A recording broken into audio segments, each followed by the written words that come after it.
Good morning, everyone. Okay, so we are on DAF Chaf Beis Amud Aleph, a little bit past the middle of the DAF, and because of Slichas that we say in the early shir, we only are able to get to the end of the other side. Okay, so we had discussed yesterday a machlokas between Rava and Rabbi Ila regarding the reason why the Mishnah says that when you're toiveling kalim for kudshim purpose, you can't toivel one small kli inside a larger kli. You can't put them in at the same time. You have to toivel them separately. Rabbi Ila had learned the simple understanding is because of chatzitza, because the water may not get into the area between the two kalim. However, Rava had said that can't be the reason, because that reason of chatzitza is already discussed elsewhere in the Mishnah. So therefore, the real reason has to do with the fear that if we allow you to do this process of one inside another, you may do it at a time when the outer kli's mouth is extremely narrow, such that it's not the size of a shpoferes hanod, a flask mouth, and as such, any water that seeps in will not be true mikveh water, and it will not purify the needles or the thimbles that are being put inside. So that was the reason for Rava. So therefore, the Gemara said, what is the practical difference between the two? Says the Gemara, if you take a laundry basket or some very large basket, which is completely full of holes, in that situation, there's still an issue of chatzitza that you'd have to be concerned about, because one kli is pressing against another, but there's not going to be the issue of a fear of immersing something with a very narrow mouth, because this thing is full of holes, and so it's completely not comparable to a kli that has a very small mouth and is encased on all other sides. So v'hada Rava v'deRabbi Ila tanoihi, and so therefore this whole issue of using a laundry basket as your holder for inner smaller kalim on the inside is actually a machlokas tanoi. Detanya salvig argusni shemilan kalim v'hitbilim bein lakodesh bein latruma tahorin. That the Tanakama seems to say that it makes no difference whether you're toiveling the kli for kudshim or for truma, even though our Mishnah had said that there is a difference between the two, but as far as toiveling something in this basket, it makes no difference, it's perfectly fine. So this seems to be indicative of Rava's reasoning, because according to Rava, it's perfectly fine to toivel one kli inside another, even for kudshim, as long as the outer kli is like a laundry basket. Abishol Omer litruma avalo lakodesh, but Abishol says no, you're only allowed to toivel in such a fashion for truma purposes, but not for kudshim purposes.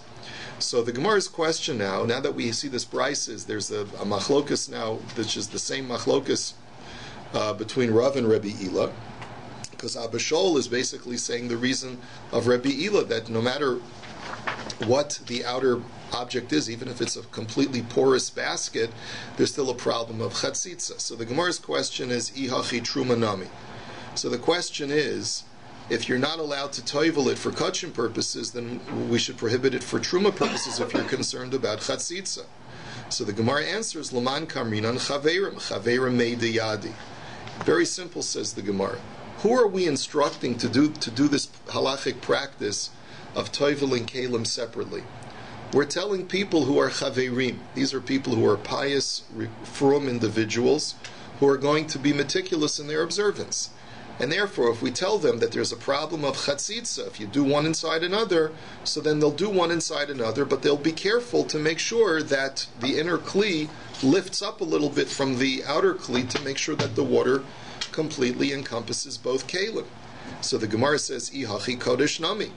Well, then if you're not concerned because the chaver will know what to do, then why are you stringent when it comes to kalim that are used for kudshim? Just tell him, listen, make sure there's no chatzitza, and you can do one kli inside another. So the Gemara answers, chazile am haaretz va'azil matvil.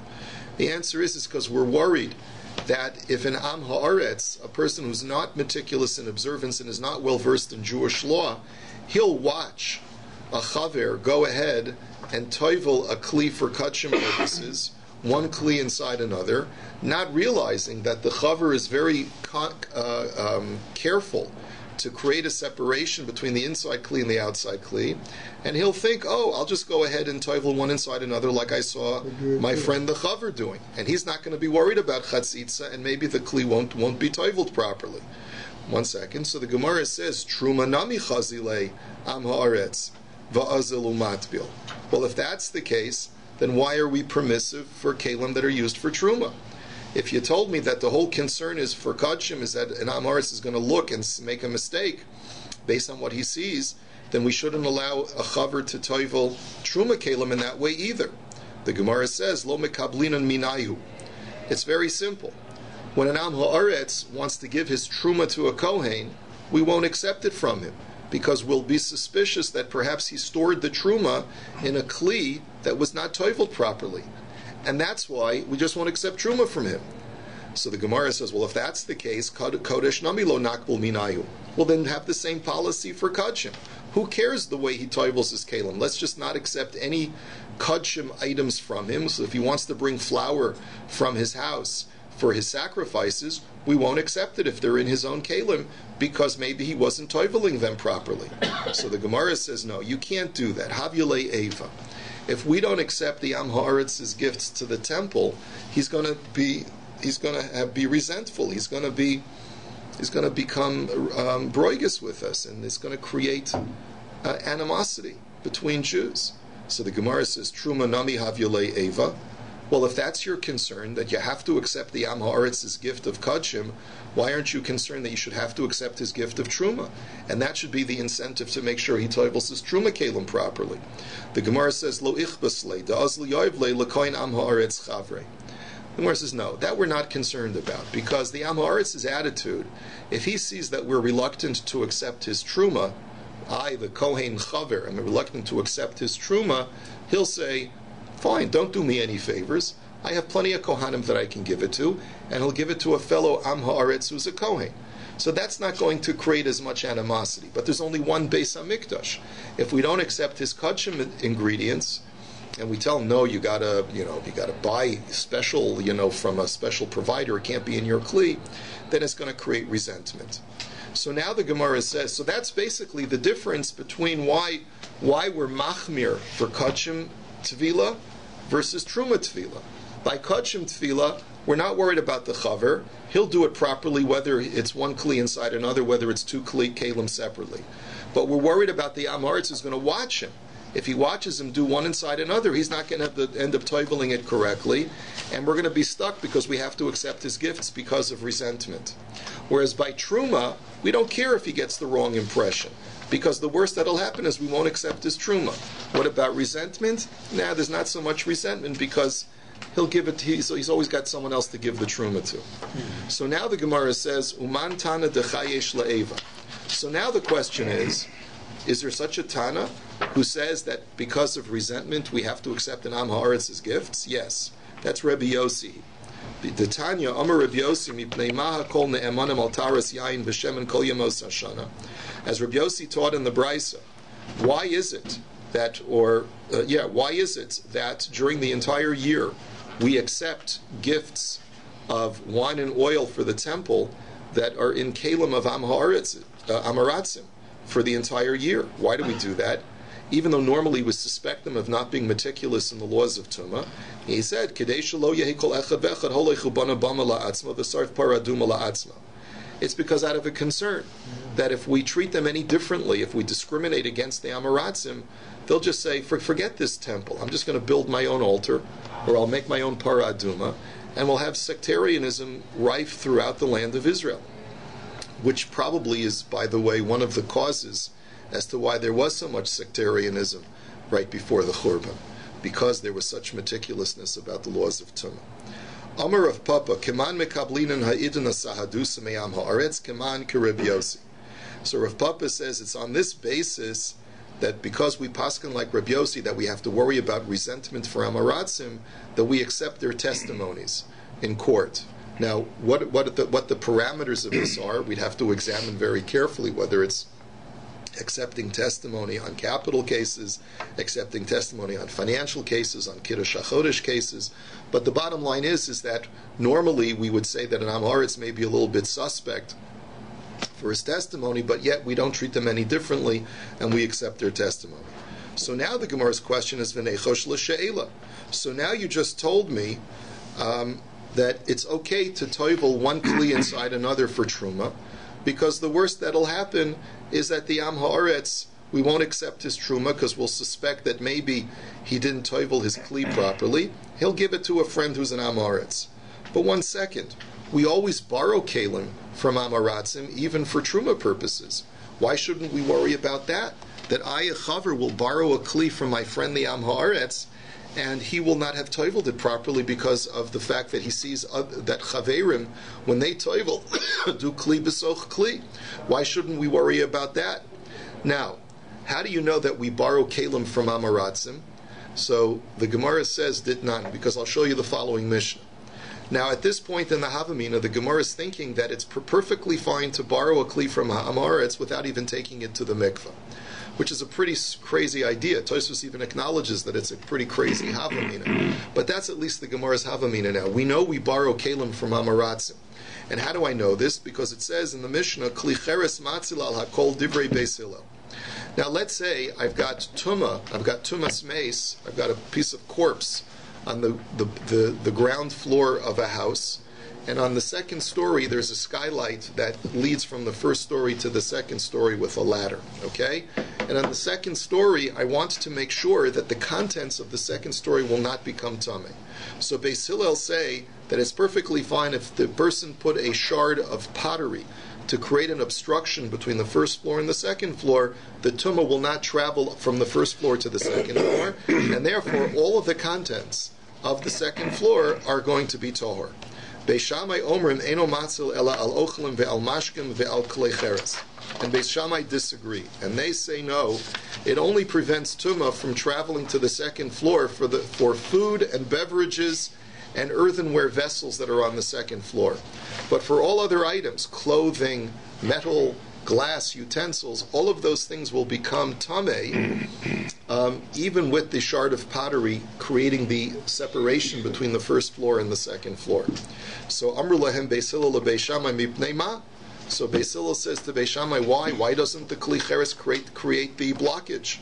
So Amru lahem mipnei shuhu tamei al gabe am haaretz vein kli tamei chotzeitz. The answer is, says Beis Shammai, is very simple. Because we're dealing with the house of an Am Haaretz. And the Am Haaretz wants to do the right thing by Tumah. However, we have to assume that the shard of pottery that he's handling itself is Tameh. Because we generally ascribe Tumah to the pottery of Amaratzim. And if that's the case, something that's Tameh cannot act as an obstruction to prevent Tumah from traveling from one floor to the other. So therefore, Beis Shammai are of the opinion that there is no blockage to stop the tumah from going up to the second floor, because you're using a shard that's already tamei, because it belongs to the Am Haaretz. So Amr lahem Beis Hillel v'haloti hartim ochlum u'mashkim shebesocho.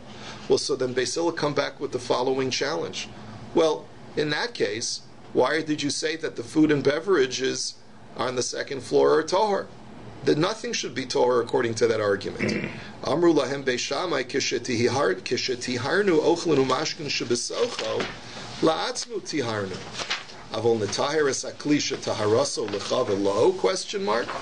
So Beis Shammai say, of course you're right. Nothing on the second floor is tahor. However, we're addressing the Am Haaretz. You, the Am Haaretz, you want to know what the halacha is? You want to be able to use the food and beverages? Fine. No problem. Because why? What other alternative do we have? He's not going to listen to us if we tell him that he didn't do the proper halachic protocol, because he thinks he's doing everything correct. The Am Haaretz says, Rabbi, don't tell me what the law is. I know more about Judaism and the Torah than you do. So therefore, Rabbi, right, I put in a shard of pottery in that skylight. I stopped the tumah from traveling. And so I want to know, so I did everything right. So the rabbi said, okay, the food and beverages are fine. And that's all we're going to tell him. And also the kli cheres, the pottery that's upstairs, is also fine. Why? Because those are things that he's never going to share with a chaver. Because a chaver doesn't take the food or the beverages from an Am Haaretz because he assumes that they're tamei. He also can't take the pottery, because if you assume that the kalim of an Am Haaretz are tamei, there's no way to purify earthenware pottery. The only thing that you can borrow from an Am Haaretz are metal utensils, clothing, and things like that, which can be taken to a mikveh to be purified. Those you will borrow. So therefore, Beis Shammai's point was like this: I'm not going to paskin that everything is automatically tohor like you, Basil, and give him a total pass, because then the chaver might hear that and say, oh, if everything's tohor, I'll borrow his pot, right, or I'll borrow his jacket, and it's perfectly tohor. No, says Beis Shammai, things that may be lent to a chaver, we're not going to say are tohor. The only things that are exclusively going to be used by the Am Haaretz will we declare to be Torah, because otherwise he's not going to listen anyway. So anyway, we're going to clarify this as we go along. Tanya, Amar Rabbi Yoshua, Boshni Midivreichem Beis Shammai. So Rabbi Yoshua, when he heard this halach, and he didn't hear the full explanation of why Beis Shammai say that only the food and beverages and the klei cheres are Torah, but everything else is Tameh. He says, I'm embarrassed by that kind of psak, Beis Shammai. Efsher isha lasha ba'areva, isha va'areva tameim, but tameim shiva, ubatzek tohor.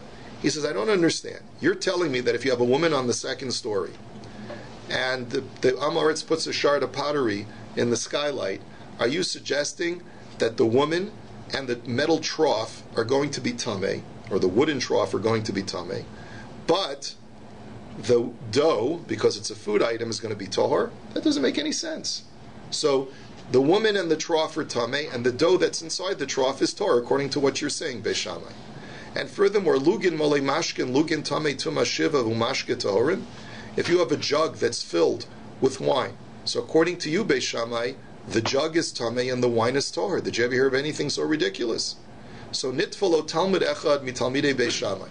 So one of the students, because Beis Shammai lived in a generation before Rabbi Yoshua, so one of the remaining students of Beis Shammai said, Amar lo, Omar lecha taiman shel Beis Shammai. So he said, Rabbi Yoshua, please allow me to explain to you what the reasoning of Beis Shammai is. Amar lo emor, please, by all means. Amar lo, kli tamei chotzeitz o enu chotzeitz. He said to him, let me ask you, a shard of pottery that's tameh, does it act as a chatzitza or not? From tumah traveling from floor 1 to floor 2. Amar le eino chotzeitz. He says, of course it doesn't act as a chatzitza. Kli shalam haaretz, tameh o tohor. So let me ask you another question. The assumption is the kli of an am haaretz, is it assumed to be tameh or is it assumed to be tohor?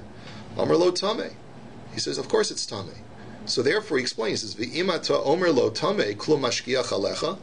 He says, let me ask you, if you were to tell him that his kli is tameh, you think he'd listen to you? He says, what are you telling me, Rabbi? I'm very careful about the laws of purity and impurity. V'lo od elashimata omer lo tameh, omer lecha shali tohar b'shelcha tameh. And he has even further chutzpah. If you try to suggest to him that his kli is tameh, guess what? He's going to tell you, don't tell me that my stuff is tameh, your stuff is tameh, my stuff is tohar. Purely kosher home, Rabbi. Right? 100% kosher. I bought it at the store. It says OR on the label, you see, so it's got to be kosher. Right? Don't tell me it's not kosher, right? Because my grandfather was a great rabbi in Poland, and so I for sure know everything. So, v'zehu taiman shel Beis Shammai. What? Never wrong. Did this happen to you? Never. Names have been changed, right? Like the innocent. Yeah. So he says, "V'zehu taiman shel Beis Shammai." So he says, so that's the reason of Beis Shammai. That Beis Shammai says, look, we have to be pragmatic when you're dealing with the Am Haaretz. You have to explain to him, okay, fine. So fine, everything that you're going to use for personal use is kosher, is tohar, fine. But when we are instructing the chaver community, we have to make sure that they know that the kalim are really everything is tameh. But from a practical standpoint, to tell the Am Haaretz that his food is tameh, he's not going to listen. He's going to throw it away just because you told him. He's not going to throw it away. The things that he can lend to the chaver, we have to declare to be tameh. So miyad halach Rabbi Yoshua v'nishtateach al kivrei Beis Shammai. At that moment, when Rabbi Yoshua realized the brilliance of Beis Shammai's teaching, he went with tremendous remorse to the gravesite of where the Beis Shammai scholars were buried. Amar nanesi lachem atzamos Beis Shammai. So he said to them, I submit to you, O remains of the Beis Shammai. Umas tumo shelachem kach mefarashos al kama v'kama. He says, if your cryptic law, which really is difficult to understand, is so wise and logical, then surely the laws that we do understand prima facie, certainly how wise and profound they are. So Amru Kol Yamav Hushcharushinov Mipnei Ta'ani Yosef, and it says that Rabbi Yeshua was so repentant, so remorseful about having accused Beis Shammai of saying something embarrassing, that he spent his whole life fasting to the point where his teeth became black. Anyway, Ketani Mihas L'chavelo. But you see very clearly from that brisa that Beis Shammai said that anything that the Am Haaretz could potentially lend to the chaver is something that we have to declare to be tamei. So you see that it was typical, it was very common for the chaver to borrow things from the Am Haaretz. So the question is, why then do we not care if the Am Haaretz doesn't properly toivel his kalim for truma? Why shouldn't we be concerned that the Am Haaretz is going to borrow the kli from him and it wasn't properly toivelled? So the Am Haaretz will tell him, yeah, for sure I toivelled it, I just came from the mikveh. The Am Haaretz the chaver will take it from him with the assumption that it was toivelled when it really wasn't toivelled properly. So Alma Shalinan Minayu. So the Gemara says, no, Ki Shalinan Minayu Matbelinan Lahu. But yes, we do borrow kalim from Amaratzim. That was at least the common practice. But we would also tell people that whenever you borrow a kli from an Amoritz, take it to the mikveh. Even when he tells you, he just took it to the mikveh. So ihachi nihadru lahu beis haila lo beis Shammai kisha alinan minayu matbelinan lahu. So the Gemara says, well, if that's the argument, so then Beis Hillel should have responded to Beis Shammai. Beis Shammai, why are you declaring the kalim to be tamei? What's the big deal? Even if you say that everything is tohar, since the chaver has to toivel it anyway, so just say everything is torah, and he'll be the chaver when he borrows it will toivel it. So the Gemara answers because tmeimeis boy hazah gimel v'zayin umana l'zayin yomi lo moshli inshi. The answer is because we're not talking about regular tumah, we're talking about tumas meis in that brisa, and in that situation, people don't borrow. What kind of purification? You know what kind of purification you need? You can't just take it to the mikveh. If it's been exposed to tumas meis, you've got to purify it for a 7-day process using the ashes of the paraduma. People don't lend kalim for 7 days. So therefore, you can't tell the chaver, fine, go ahead, borrow the kli, but take it to the mikveh. That's a situation where you have to declare it tamei, and it has the status of tumas meis. So he'll know he can't borrow that kli. So now the Gemara says, Va'atevila lo mehimni. So you're suggesting now that an Am Haaretz is not trusted to tell you that he toiveled something, that whenever you borrow a kli from him, you have to toivel it. So V'hatanya ne'emanim Am Haaretz altaras tevilas t'mei meis. But what about the brisa that says that an Am Haaretz is trusted to tell you that he toiveled after recovering from his tumas meis?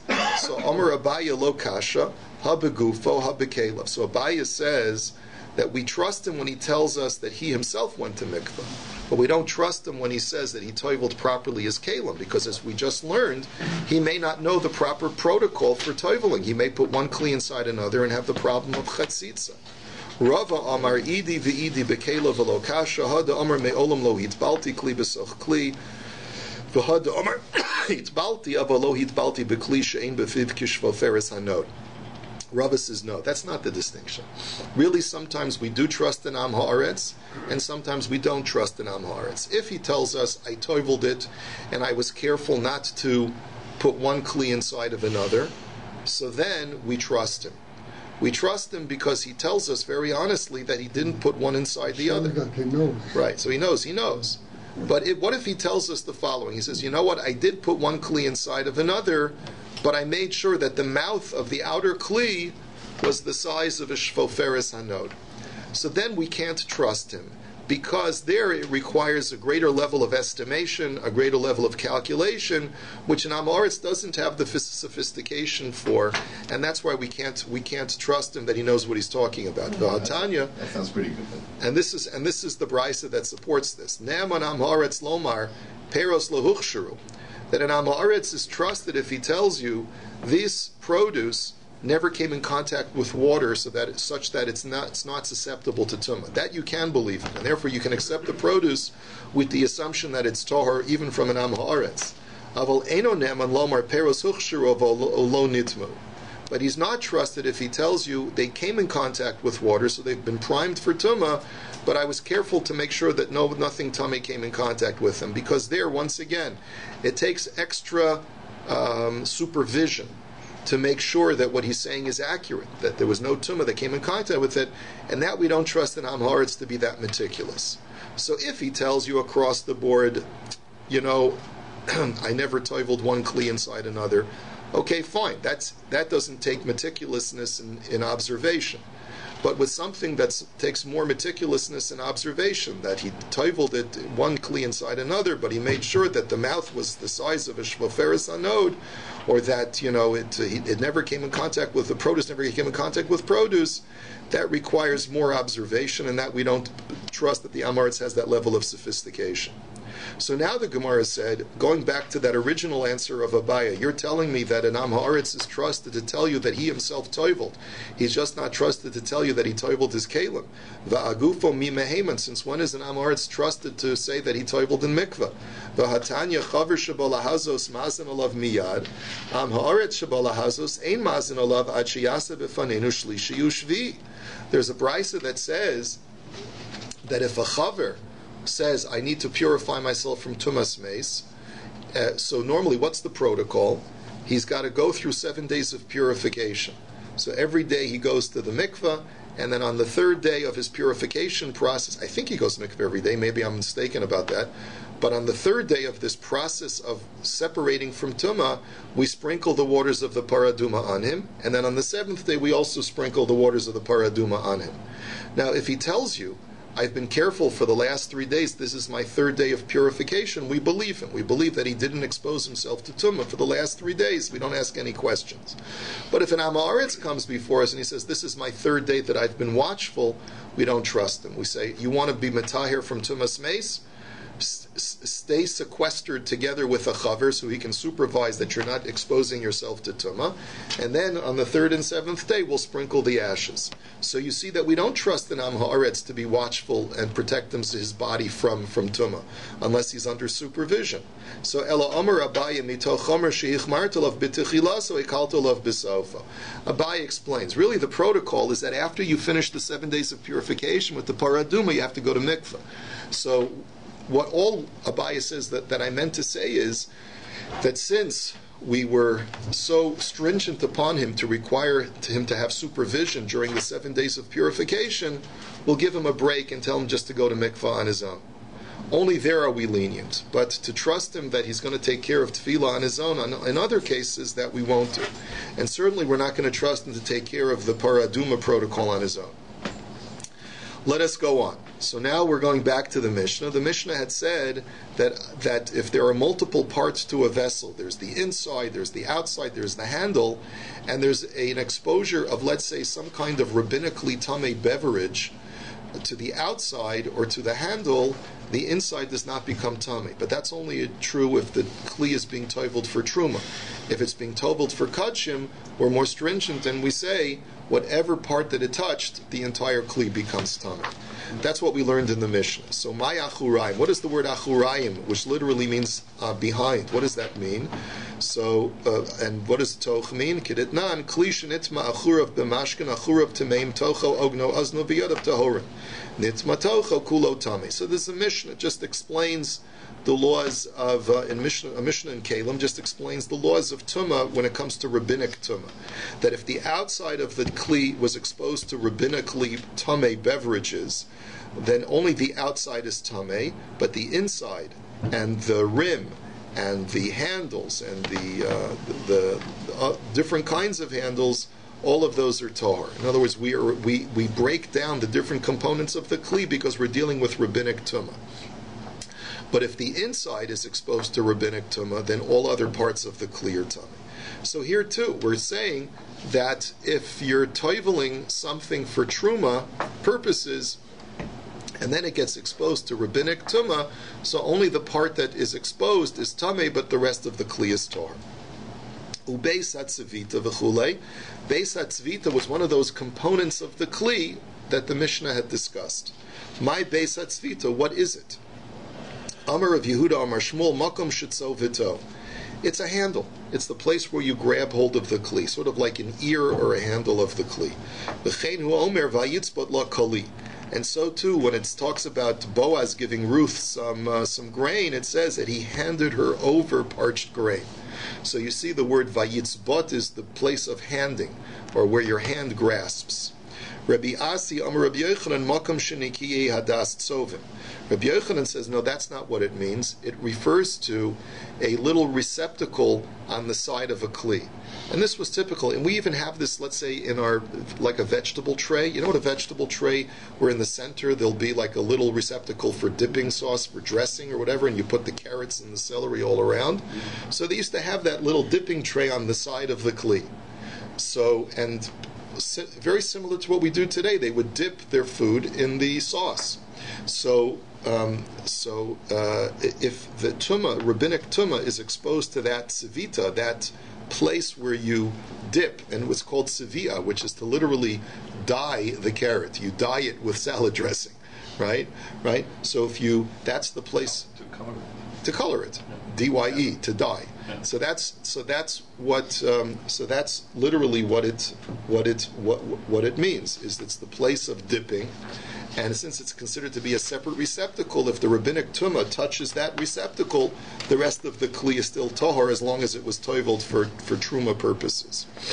Okay, Tani Rav Bibi Kamei Rav Nachman. Kol hakelim ein lahem achurayim b'toch, echad kodshei hamikdash v'echad kodshei hagevul. He says a statement that's a little bit cryptic. He says, for all kodshim purposes, when if the kli is toivled for kodshim purposes, then there's no such thing as separate components of the vessel. Any rabbinic tumah that touches any part of the vessel will render the entire vessel tumah. And the cryptic part of what he says is that it makes no difference whether it's kodshim for the temple or kodshim for outside the temple. Now that's an oxymoron. What does it mean, kodshim outside the temple? It doesn't make any sense. Kodshim, by definition, can only be consumed inside the temple. So Amar le kodshei hagavul maininu. What do you mean when you talk about kodshim outside in the gavul, inside in Eretz Yisrael? So teruma, I mean to say truma, which means that even when you're toiveling a kli for truma purposes, there's no such thing as breaking down the vessel into separate components. But wait a minute, that directly contradicts our Mishnah. Our Mishnah said that if the kli is being used for truma, it does have separate components, such that if the rabbinical tumah touches one part, it doesn't render the other parts tameh. So the Gemara says, maybe what you really mean to say is dilma lechulin shenasu taras hakodesh ka'amart. Maybe what it means, kodshim for outside the temple, is the case like we learned yesterday, that a person who wants to train his family in dealing with all foods as kodshim, so he deals with even chulin and treats it al taras hakodesh. Right? Maybe that's what you mean. That whether you're toiveling the kli for actual kodshim or for chulin shenasu al taras hakodesh, which is what we mean when we say chulin kodshim for outside the temple, in both those cases, if one part is tameh, then the whole kli is tameh. So he said, ad kartan milsa, you just reminded me. To Amar Rabba Baravua Achasis Rei Malo Shanu Kan, that as we learned yesterday, according to one opinion, there are 11 separate stringencies that kalim for kodshim purposes have over kalim that are used for truma purposes. And Sheish Rishonos Bein Lakodesh Bein Lachulin Shanas Al Taras HaKodesh, the first 6 stringencies apply both to kalim that are toivled for kodshim, actual kodshim, and for kalim that are toivled for chulin shenasu al taras hakodesh, and achronos lakodesh avalolo chulin shenasu al taras hakodesh. And the last 5 are only stringencies that apply to kalim that are toivled for actual kodshim, but not for kalim that are toivled for chulin shenasu al taras hakodesh. And therefore, concludes the Gemara, that the only time that that you have to worry about one part of the kli becoming tamei and the entire kli is tamei is only when it comes to kodshim or chulin shenasu al taras hakodesh. That's what we mean. Have a wonderful day.